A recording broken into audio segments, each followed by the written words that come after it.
how the nothing like Dada Gnan. nothing like that. Right.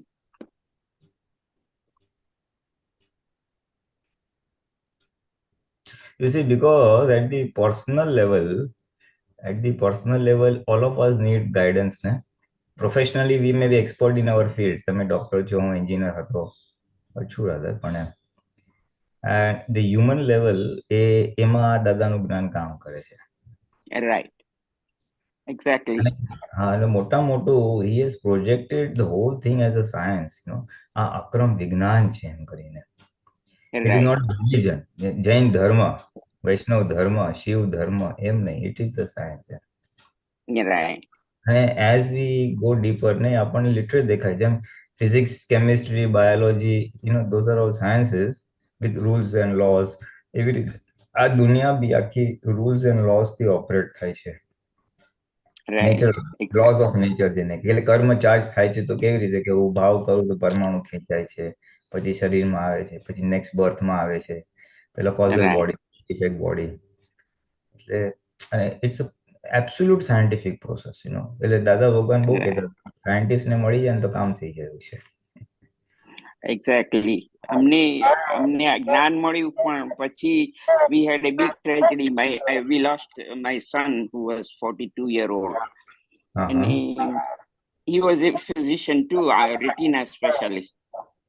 And he had a heart attack and he passed away 2 years ago. And જો દાદાનું જ્ઞાન ના હોત તો I don't know what would have happened to both of us.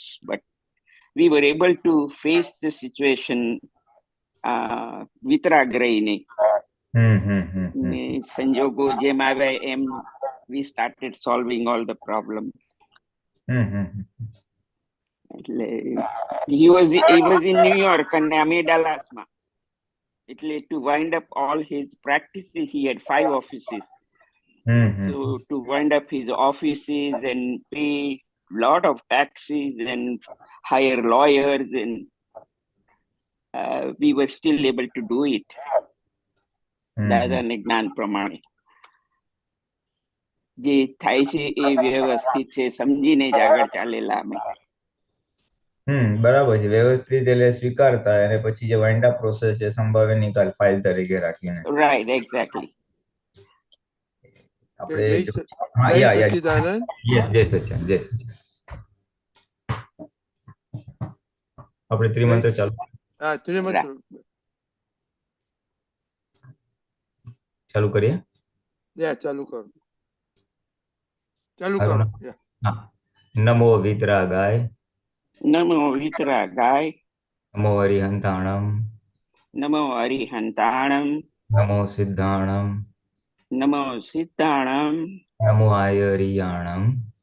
નમો આયરિયાણમ. નમો વજ્રાયાણમ. નમો વજ્રાયાણમ. નમો લોય સૌ સાહુણમ. નમો લોય સૌ સાહુણમ. એસો પંચન મુક્કારો. એસો પંચન મુક્કારો. સૌવપા વપનાસણો. સૌવપા વપનાસણો. મંગલાણં ચ સવ્વે same. મંગલાનં ચ સવ્વે સેન. પરમં હવૈ મંગલમ. પરમં હવૈ મંગલમ. ઓમ નમો ભગવતે વાસુદેવાય. ઓમ નમો ભગવતે વાસુદેવાય. ઓમ નમઃ શિવાય. ઓમ નમઃ શિવાય. જય સચ્ચિદાનંદ. જય સચ્ચિદાનંદ. જય સચ્ચિદાનંદ. સચ્ચિદાનંદ. જય સચ્ચિદાનંદ. આપણે કદાચ 6th column પર હતા નહીં? We were on the 6th column. We have Aruna Ben, Lalita Ben, Meera Ben. Anybody wants to share? It's been about 3-4 weeks now. Anybody has taken notes and want to share something on the 6th column?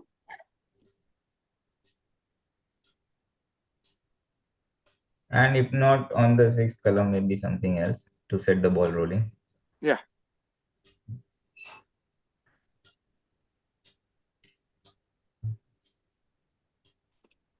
Okay. You want to add something, Pulinanandji, in the 6th column? 6th column, I will only say that Basically, it's our belief that there is happiness in Vishay, which we have imbibed in the previous birth, which results into thoughts of that type and actions, and our eyesight gets, we get attracted to some the opposite this thing. So the others give scientific reasons that although you are getting attracted, really speaking, what is the fact?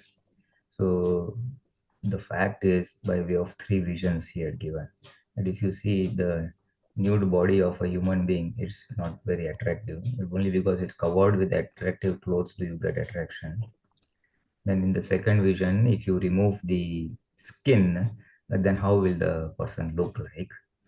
And in the third vision, if you go one step below the skin and cut the body, and what are the ingredients that you will see? What are the parts you will see inside? So all that mucus, blood, flesh. So all that is absolutely disgusting and revolting. None of the senses accept it or like it. The eyes will not like to see it. You will not like to smell it. Nor will you like to taste it. Not like to hear it. Not even touch. So the wrong belief of attraction or happiness in this thing we share can be nullified by showing the fact, the truth. This was one of the key Purusharths given by Dada Bhagwan. Attraction can be nullified by showing the facts, which will result in repulsion, and it will balance out the attraction and make it 0-0. So the three vision was one of the key Purusharths. Then saying Shuddhatma and doing Pratikarma. And as far as thought goes, the moment a thought comes in our mind, the key is to instantaneously pluck it and throw it away. Instantly pluck it and throw it away. Don't allow it to remain, or don't get engrossed into it. So that was the key Purusharth suggested against vichar. Mane nirantar विषय विकार संबंधी दोषों, इच्छाओं, चेष्टाओं, विचार संबंधी दोषों ना कराए. So विचार संबंधित है, as at the thought level, may I not be lusty. So immediately pluck it and throw it away. Don't get engrossed. That was the key to manage Vishay at the thought level. And Vishay at the eye level or the sight level, where attraction does happen. So there you put this three vision that show the reality to file number 1. The past belief will show attraction, and the new fact of today will show the repulsion, and it will balance out.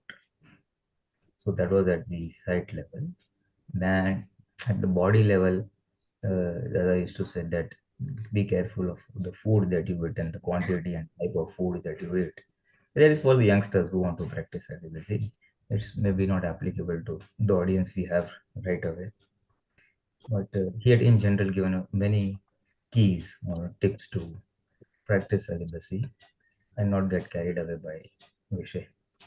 Because the environment today outside is full of this only. It is marketed. Vishay is marketed as a source of happiness, and how you can enhance that happiness. As the Bhagwan used to say that happiness is on loan. Any podgalic, any bodily happiness taken is on loan, and it has to be repaid. You see? So in this case also, Dada said that this discussion can only be better explained and told to Mahatmas, because they have this one source of happiness, the happiness of pure soul within us. Then you need not rely on this physical or bodily pleasure. For the outside world, they don't have this inner happiness, so for them it is difficult to even tell them, and difficult for them to accept it also. So it's restricted. The Purusharth is restricted to Mahatmas who can do it very easily. For others who are a little evolved, evolved thinkers, they also feel that there is not much in this. And that's the way it is. Although nowadays the moral standards are going down dramatically, and youngsters, teenagers feel nothing wrong in this. What's wrong in this?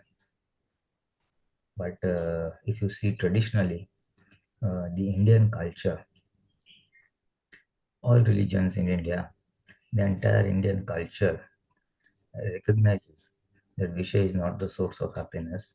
Celibacy, to the extent that can be practiced, is useful for the physical well-being, the mind and the Chitt and all that concentration, power, and all that also remains, and also for the spiritual well-being. And Dada said that years ago, when there used to be rishis and all that, so they would marry, but they would have one wife. So the rishi would do his sadhanas and tapas, and the wife would take care of his, food and shelter and clothing and all that.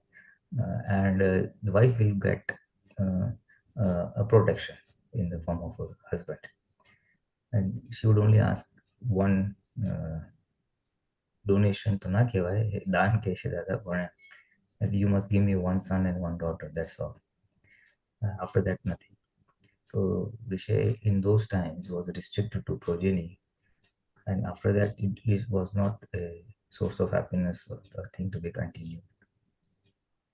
So there Dada said that this is our traditional culture, and in the fourth era, the Chotho Haro Jene Kevaye chhe, around 2600 years ago, during the duration of Lord Mahavir, or previous to that Lord Krishna, previous to Lord Rama, during that time era, Vishay was a non-issue. Things were very natural.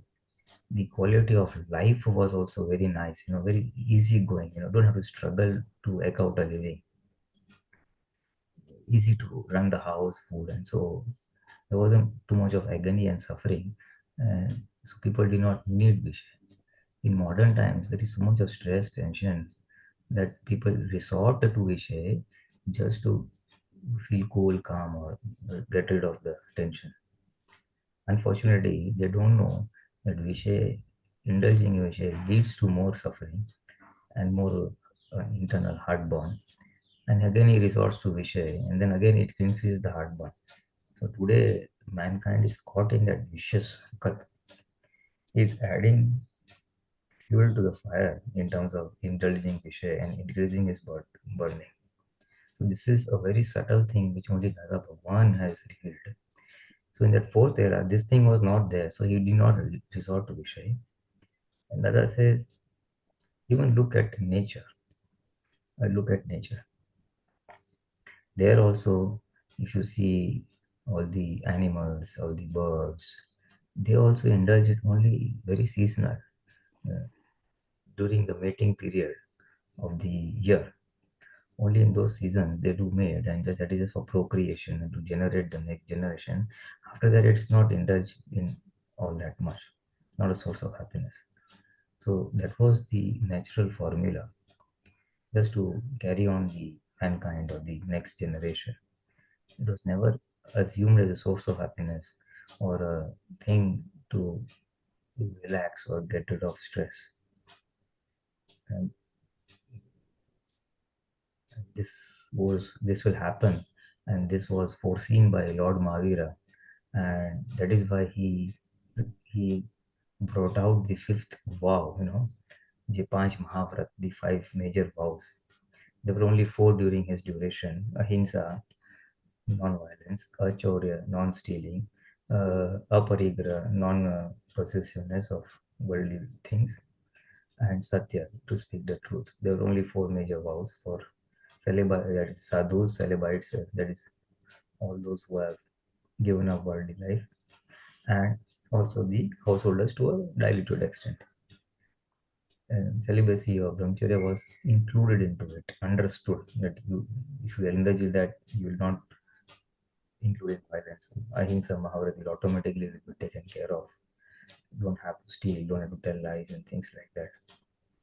Asatya was one of the Mahavrat, not to speak lies.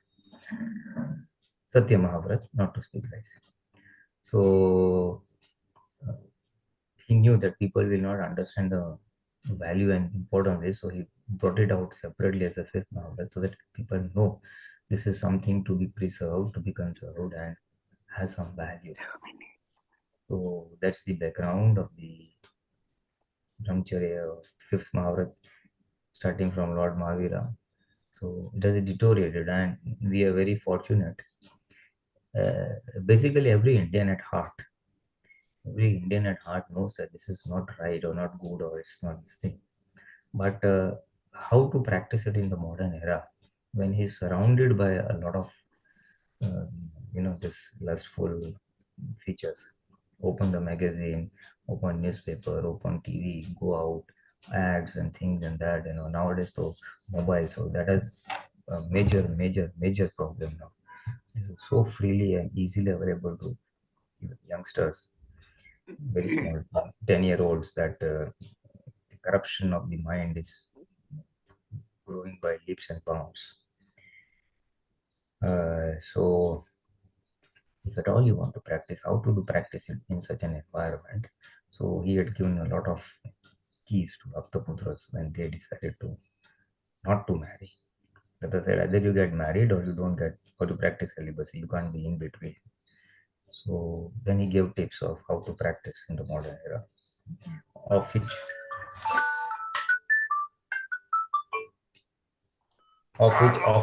which I told you that this will be the things at the mind level, we pluck it out.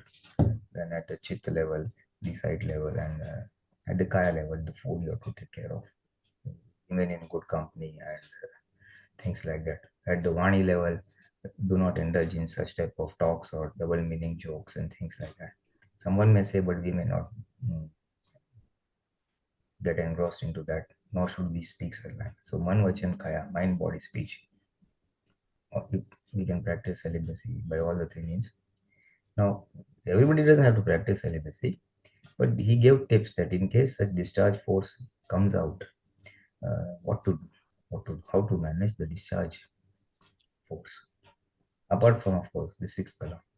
Asking strength for the sixth column is one of the key things, and then that will lead to the nuts and bolts of how to put it into practice in terms of Purusharth. And then the whatever we have brought, Parmanus of Vishaya will get exhausted, and we remain anchored in the soul. This does help us to increase our self-awareness of the pure soul, that I am pure soul, I am Shuddhatma. So this was a little detailing of, if in case someone wants to do it, how we can do it for youngsters, of course. And it is one of the things to be kept at the back of the mind and be part of our vision. That's all. So this is all I have to add, in case anyone wants to ask anything. Anybody? Lakshtaben, Lalitaben, Miraben, Chalyaben, any observations?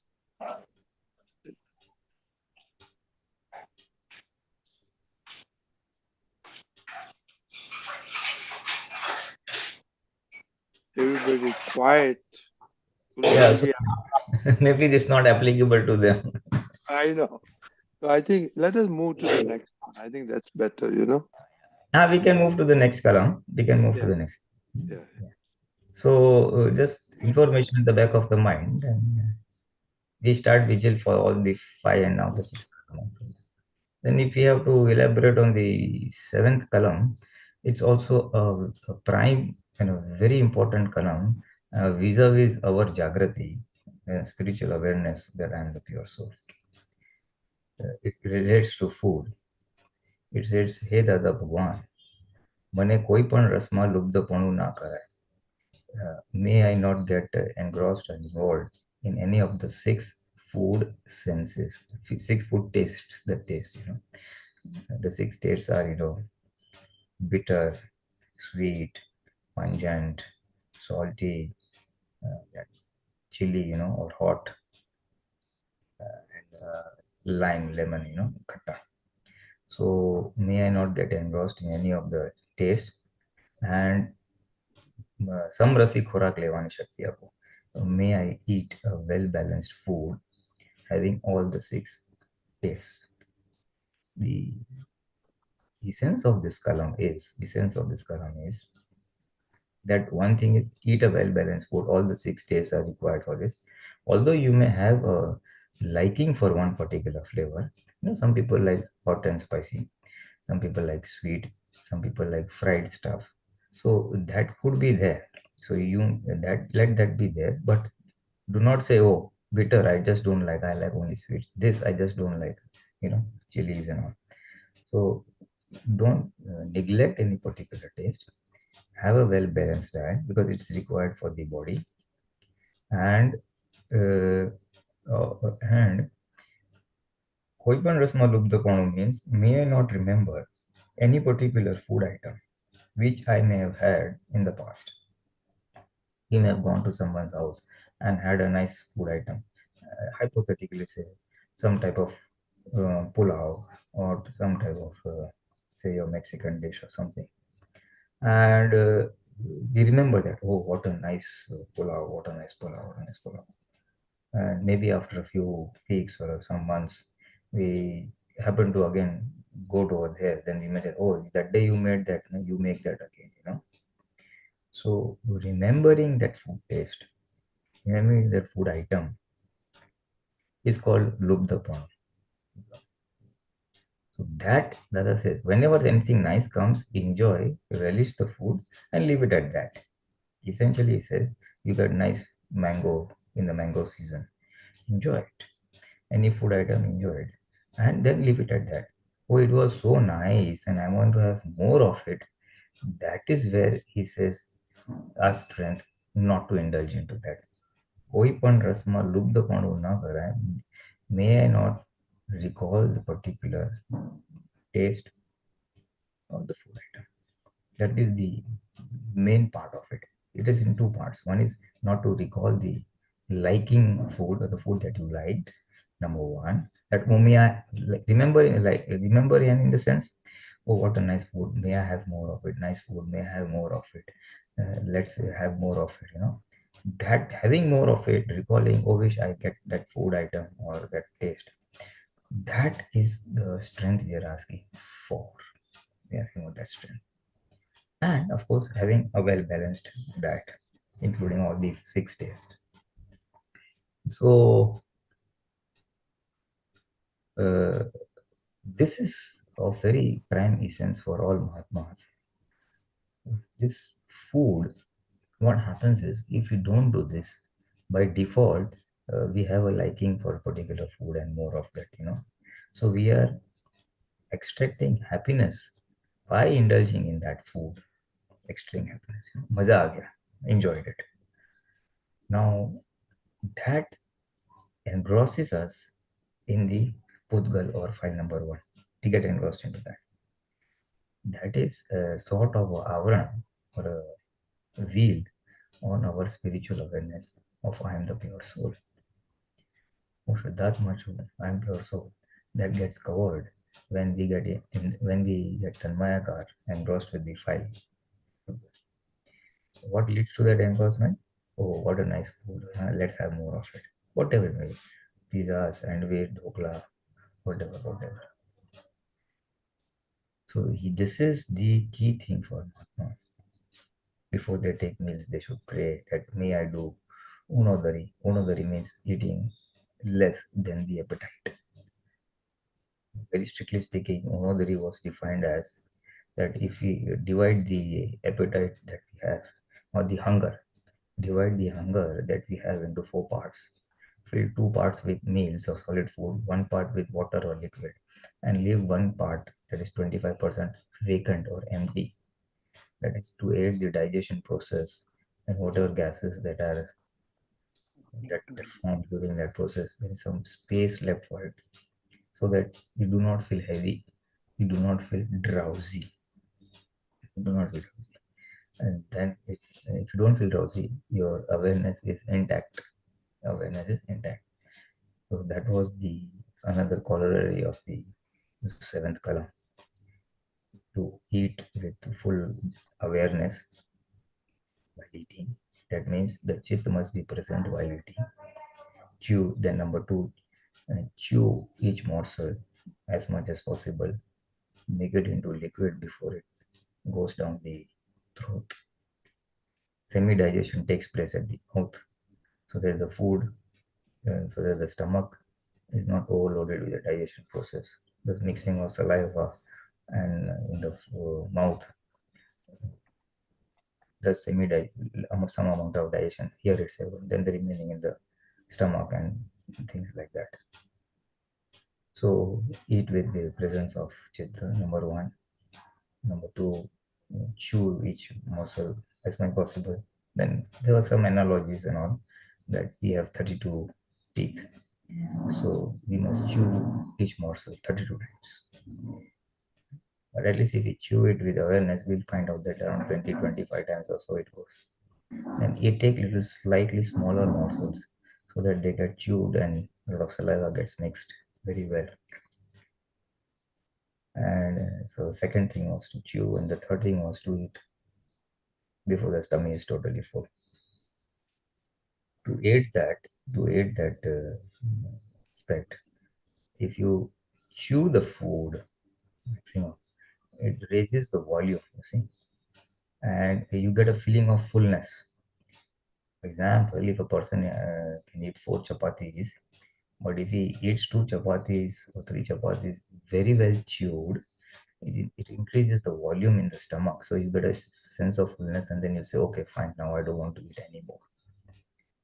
This can be understood. This concept of volume can be understood from whenever in India you ground the grains, wheat or rice or chana dal, and then grind it into a flour.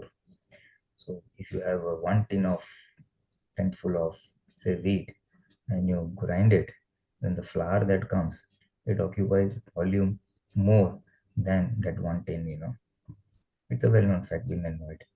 So if we grind the food that we eat in our mouth itself, that is by chewing it, the volume increases, and an enhanced volume fills up the stomach earlier, vis-a-vis if a less chewed food were to go away. When you can occupy more food will be required to occupy the same volume.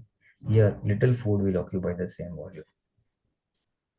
So that has the advantage. Automatically, you will be eating less, easy to digest, and the awareness, the Jagruti, will not be sacrificed.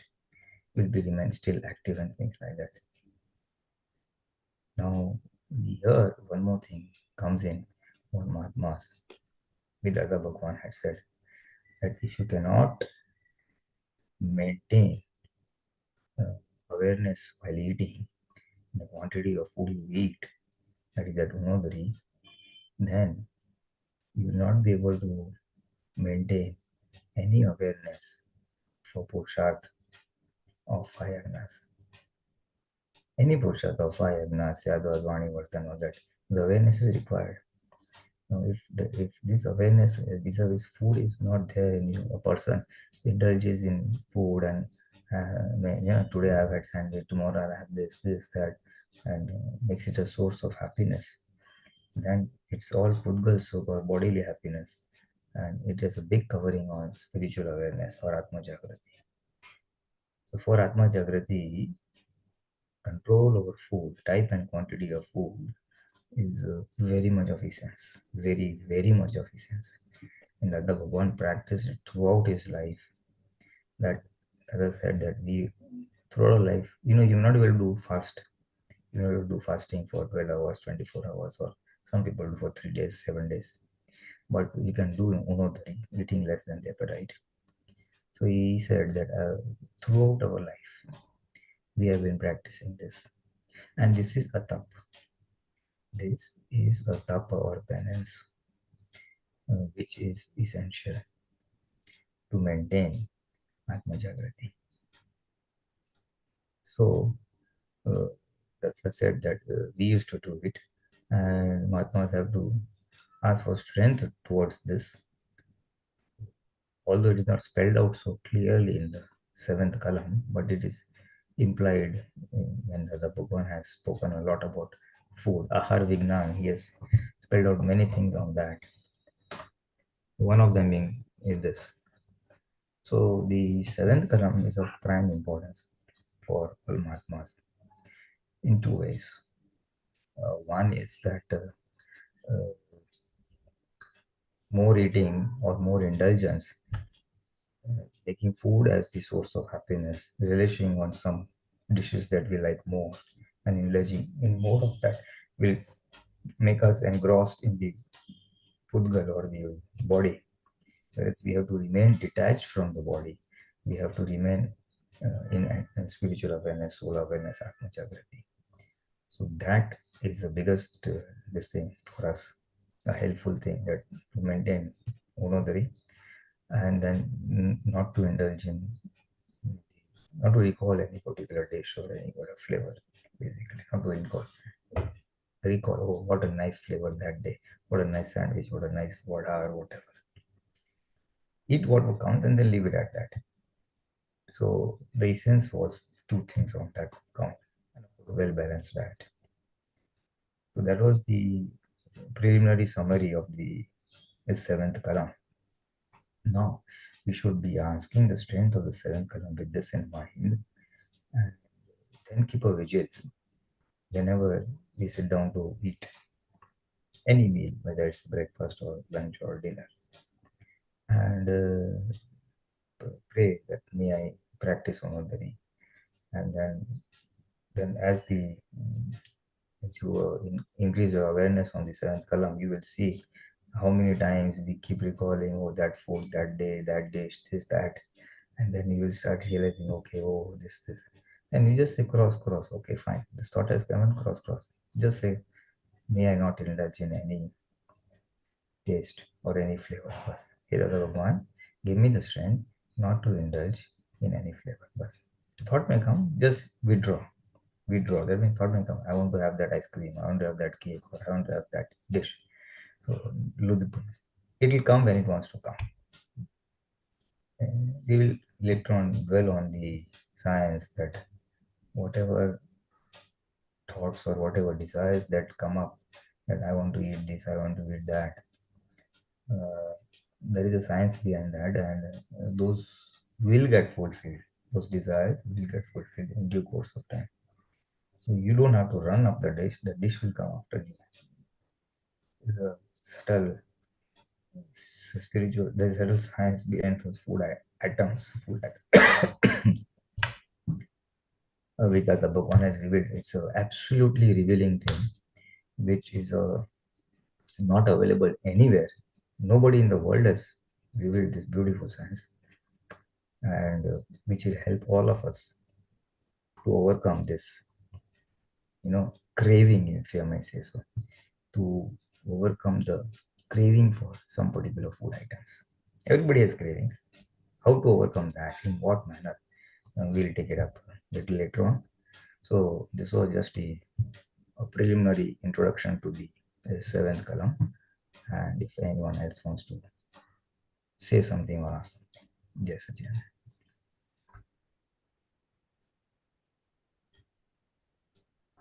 We're quiet today. Anybody? Lata Ben, Lalita Ben, Meera Ben, Shalia Ben. Okay. Yeah. Can you hear me? I'm having a problem with my computer. No, we can hear you. Go Okay, ahead. because now I'm not getting my camera. Anyway, Jai Sachidanand Pulinanandji, Jai Sachidanand Mahatmas. Yeah, this column is, I think, very, very, very important for me because I can understand the whole thing. The moderation in diet is very important for even Atma Jagruti, like you mentioned. But this is something which I have always struggled with because I have, like you said, food cravings, and we also have. I've also been eating, of course, over the years, as you get older, the craving for food decreases. Definitely, it has decreased, but I still have mood. Been eating as for the moods. Sometimes you're feeling down, you start eating more. So yes, I think I have a lot to do in this. Pray for more awareness while eating, and I have to follow whatever you just mentioned right now about before, even while eating. But yes, I have a lot of work to be done in this. So that's what I'm going to work on. And there's just one more question I have. What does Dada Bhagwan said about I see a lot of food being wasted, especially even in families. We throw away old food, and I feel very guilty about that when it happens in the families. Um, but like you can't eat the old food and all stuff. So what is because sometimes you end up eating all that just to because you don't want to waste food. Mhm. Like old food, yeah. And I don't like doing it, but I'm very conflicted about this. So yeah. That's you And want to say? especially ladies, we end up eating more. कुछ खाना बचा है तो we end up eating हाँ. finish off, that kind of thing. So then you start overeating. That's what I'm trying to say here. If there's anything left over in the morning, you try to finish it off, then you eat more, and then you don't feel good after eating more because you're overeating. So I have noticed that especially in families where women, we have to do that a lot. Very true. Very true. It happens everywhere. Yes. It's the women who basically they cook the food, so they don't feel like throwing away the food, and little Exactly. bit is left, Thoda bacha hai Mm. to kha lo, why Oh, throw it? exactly. That is true. That is true. Yes. That happens. That Yeah, happens. how to get out of that? Of course, I try to bring down the quantity to eat and all the stuff, but I think I have, like you mentioned, chew so many times while chewing, and so many times before each time you eat. I think that will probably bring down how much I'm eating. But this is something which I want to practice daily because I'm like right now focusing only on Kalam 7 because I'm realized that again I've started overeating a little bit. So um, I can only pray for this Yeah. one.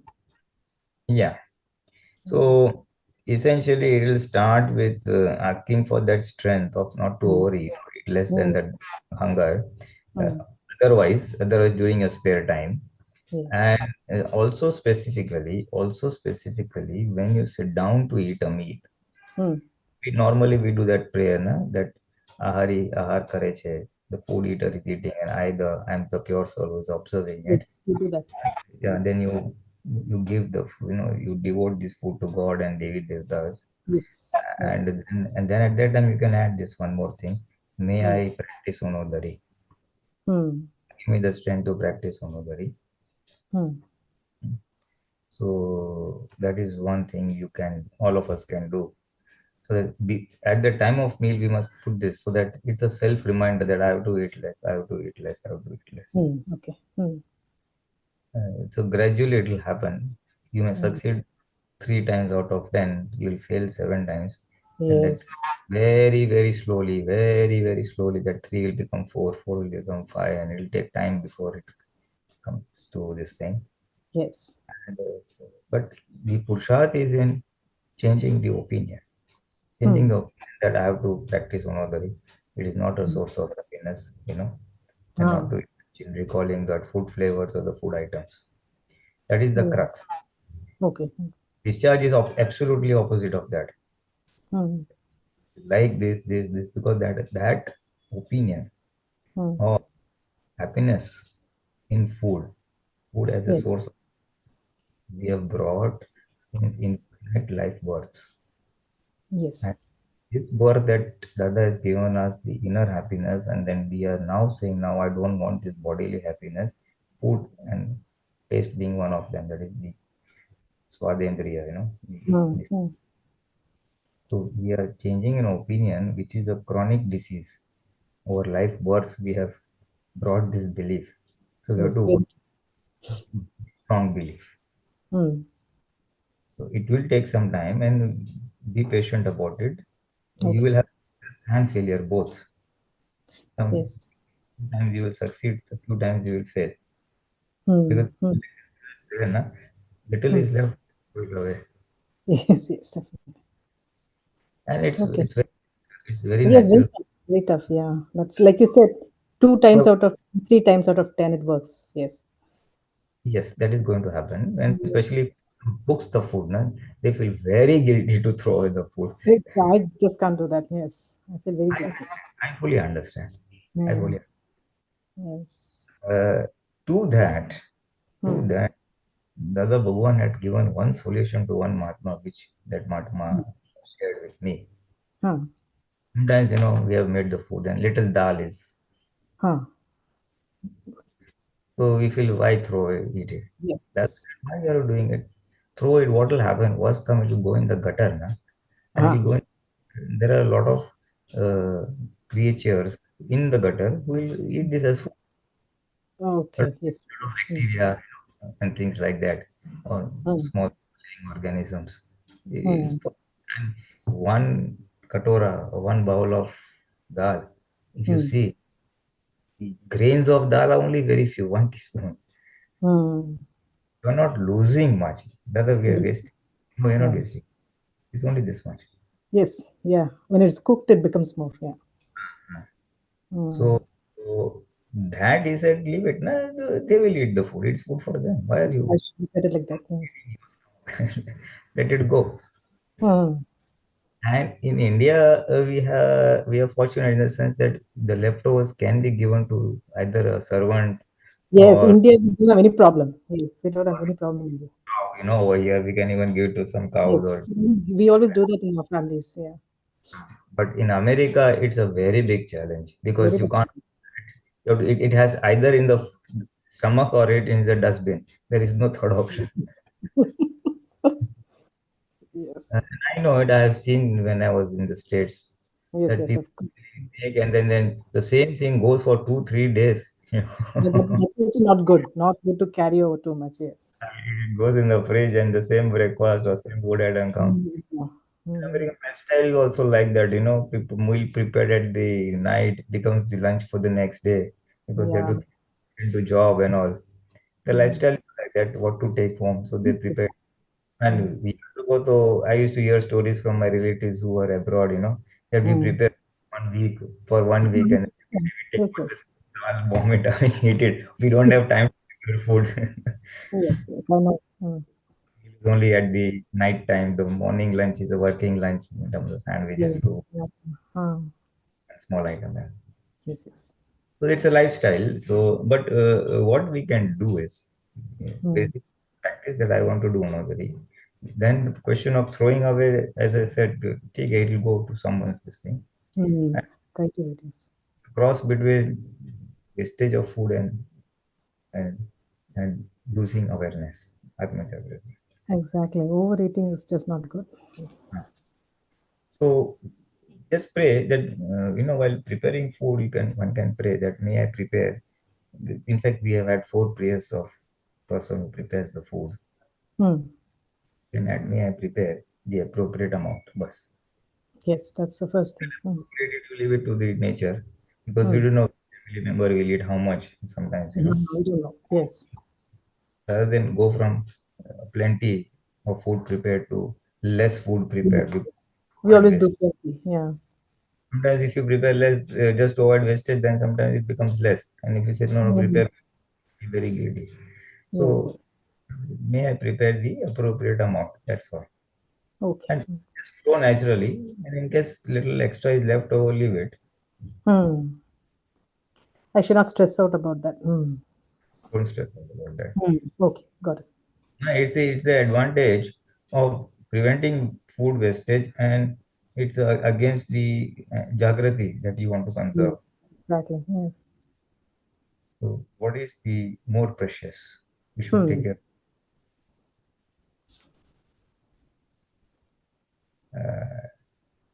Because so this is the understanding if you have, so then you'll be able to gradually leave a food, conserve Unodari, and if it's Mm. wasted, the intellect will not, make us feel guilty. Oh, you're wasting food, you're Right. wasting. But that is part of lobe, greed, kashai. Oh, yeah, definitely. Greed for food is there. So it is there. I can understand, and anyone their Yes. food. Recalling good dishes, good recipe. Yeah, definitely it's there.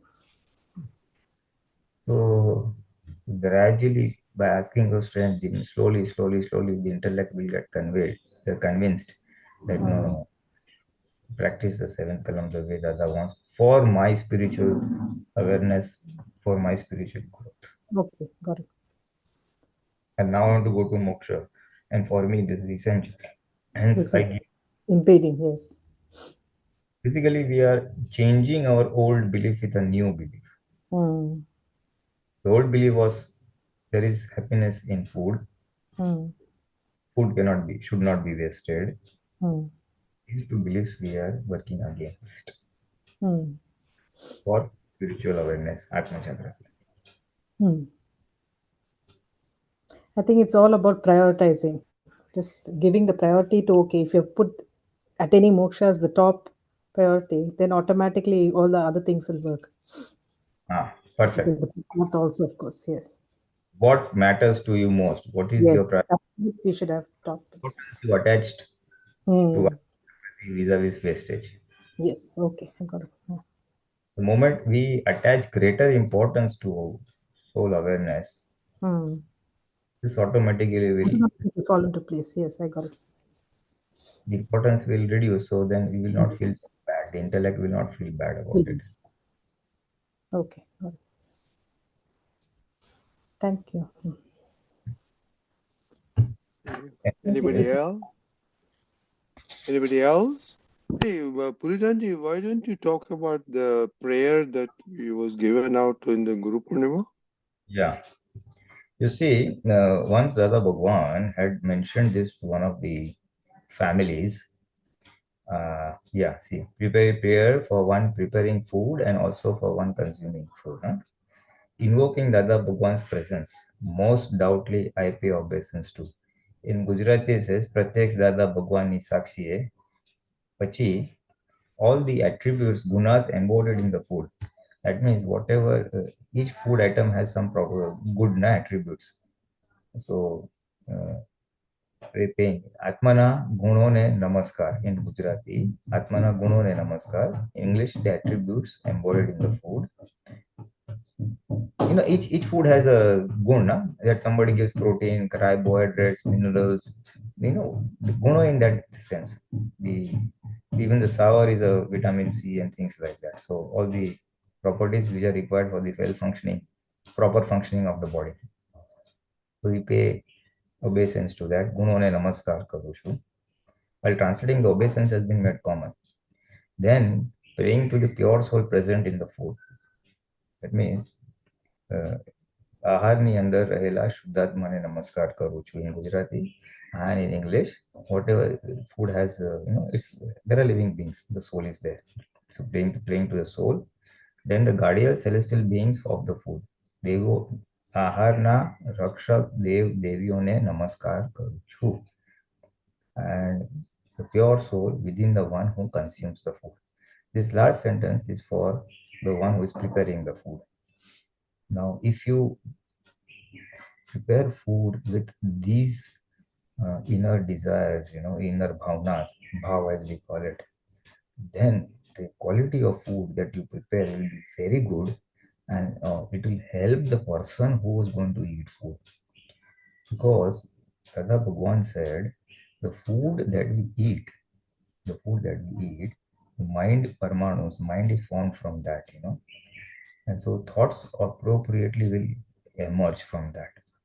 So if the food that is prepared with good bhav or with good intentions, with very nice intentions, it will give a very good effect on the person who is eating the food.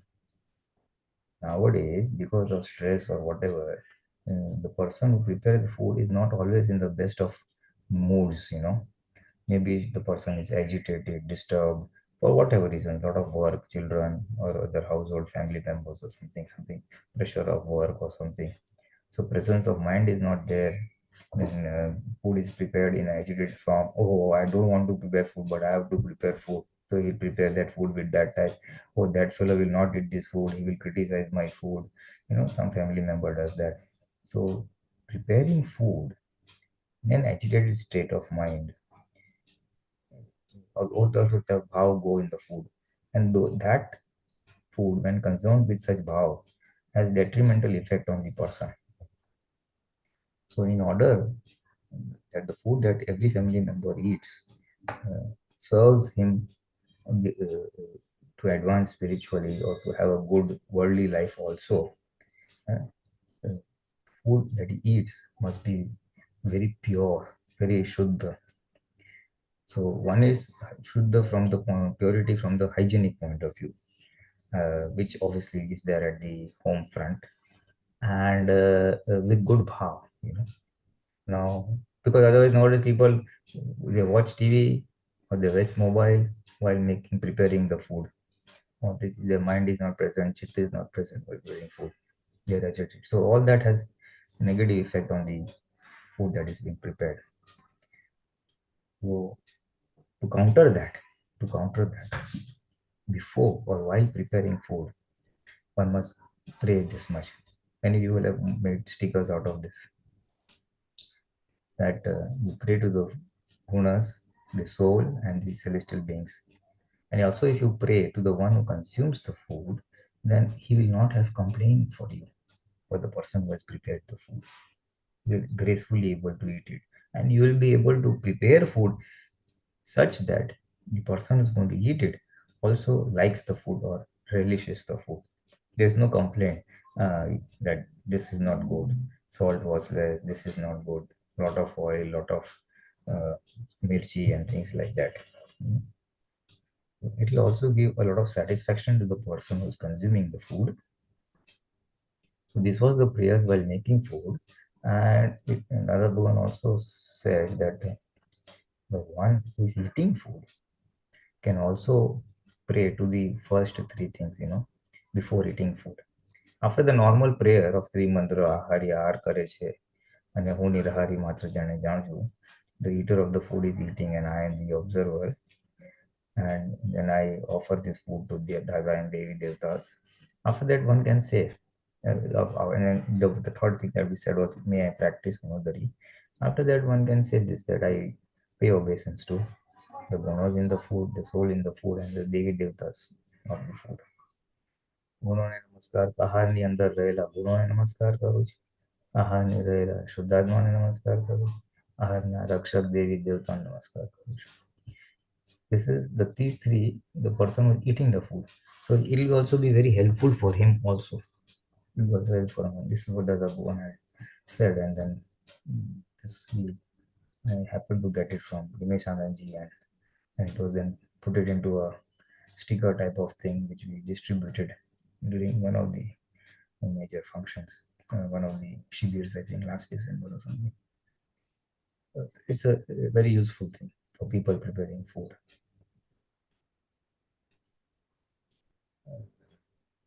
That's true. And one very key thing which Dada Bhagwan has revealed, and I have experienced it many times, this overindulgence, this remembering of the food or flavor.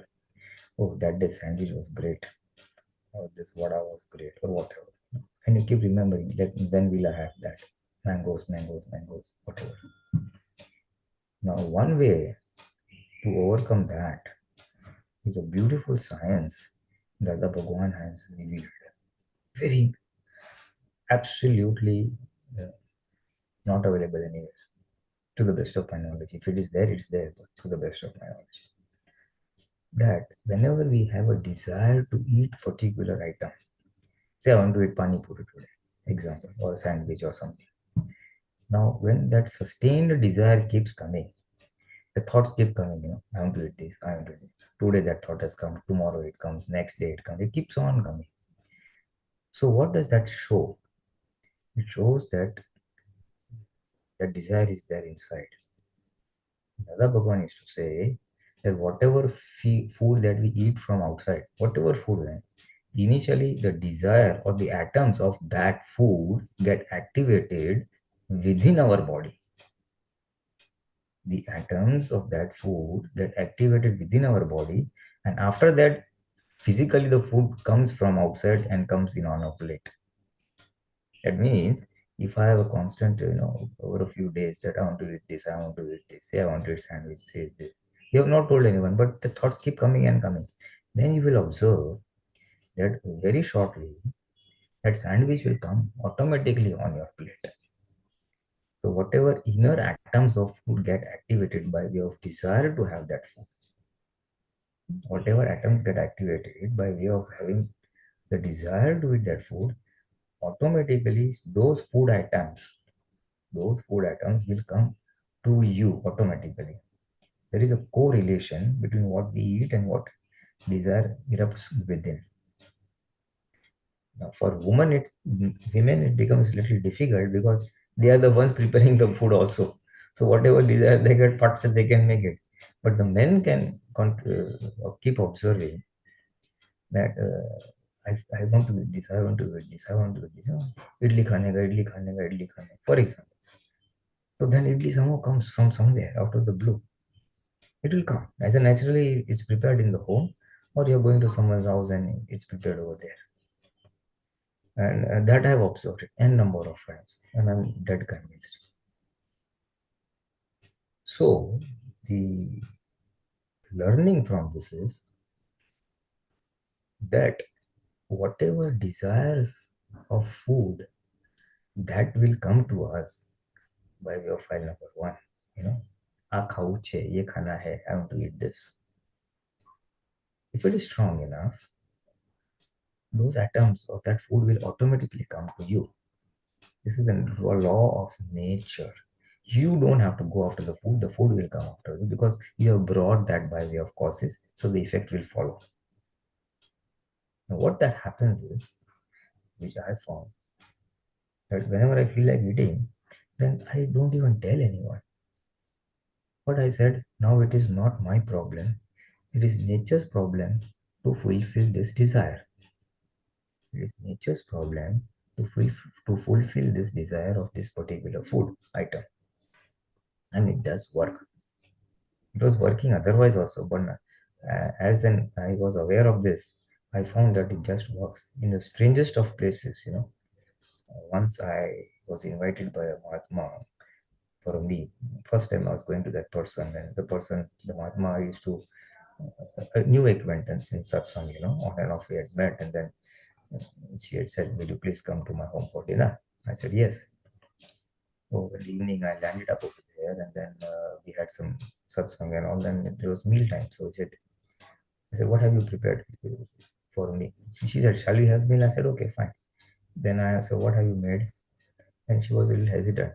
He said, "For all of other family members, I have prepared pani puri, but for you, I have prepared bakri shak, like that roti and sabji type thing." So because she was feeling very bad that when I'm inviting Aptaputra for the first time, how I can give such simple food. But I told him, "Will you take that?" She asked. I said, "Yes, no problem. I eat pani puri also." So that was revealing that I was anyway, those thoughts were coming to me since a few days before that. To eat pani puri, to eat pani puri, to eat pani.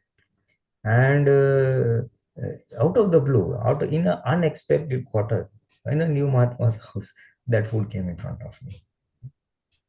And then going forward, at many times, many occasions, I've observed it. Any thought that comes on a sustained basis, that food comes automatically. So after that, I've stopped even this thing. I know it. Now it is not my problem. It is nature's problem to fulfill the desire. So I am totally relaxed. So the body and the craving for the food. Basically, this example is how to reduce the Labdth Panu or craving for the food. If whatever craving is brought inside, those parmanus or atom or the food atoms will come automatically from outside and it will get satisfied. This was the science revealed by Dada Bhagwan. A wonderful thing, cause effect type of thing. So if you are aware of this principle, then automatically we won't run after the food craving. The food will come after you. This is more applicable to men. Women have the control in the kitchen, so but you can keep an observation on that. This is the science that will help us in overcoming that indulgence of remembering, I want to eat this, I want to eat this. That Labdth Panu thing can get fractured or Purusharth against that will be very easy once we know this science of inner cravings for food and externally the food coming back to you.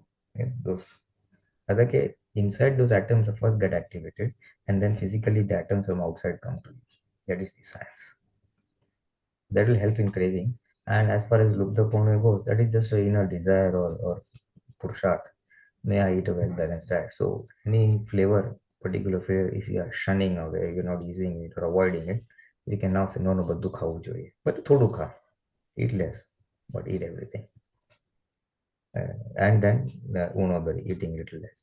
These are the three key things as far as food goes.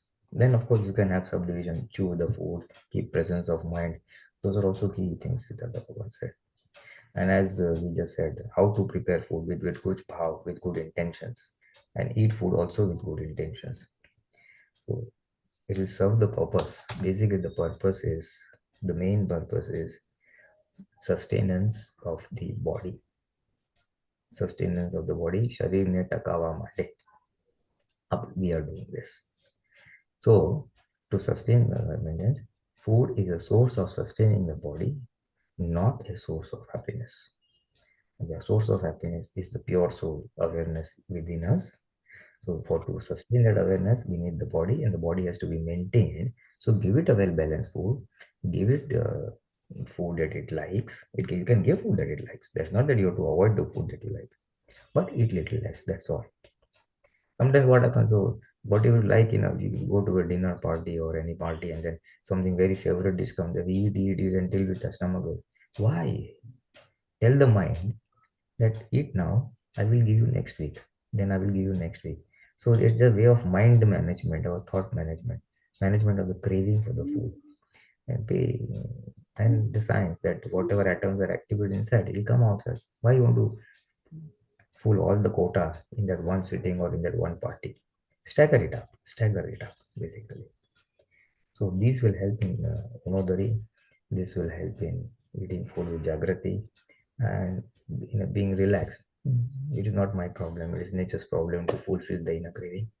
And the new understanding that food is just for sustenance of the body. Food is for the sustenance of the Jagruti, is the quality of food that you eat, the type of food that you eat.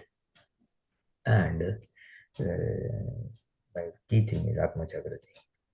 So the 7th Kalam is a key parameter to advance spiritually. Hurting ego and that belief, hurting someone's beliefs and about Tiraskar and all that, those are at the ego level. This is at the body level. So this is how the 7th Kalam with all this inputs from Dada Bhagwan can help us in practicing the 7th Kalam, and gradually it gets ingrained into us and it helps us in our spiritual journey towards moksha. I think it's time of now. Okay, Jai Sachi, yeah, our time is up. So why don't you 3 months, everybody please unmute and follow. Namo Vitragai. Namo Vitragai. Namo Arihantanam. Namo Arihantanam. Namo Siddhanam. Namo Siddhanam. Namo Ayariyanam. Namo Ayariyanam. Namo Vajrayanam. Vajrayanam. Namo Loe Sabasahonam. Eso Panjanamukaro. Eso Panjanamukaro. Avapava Panasano. Pavapanasano. Manglanancha Sabvesim. Manglanam Jasavesin. Paramam Havai Mangalam. Paramam Havai Mangalam. Om Namo Bhagavate Vasudevaya. Om Namo Bhagavate Vasudevaya.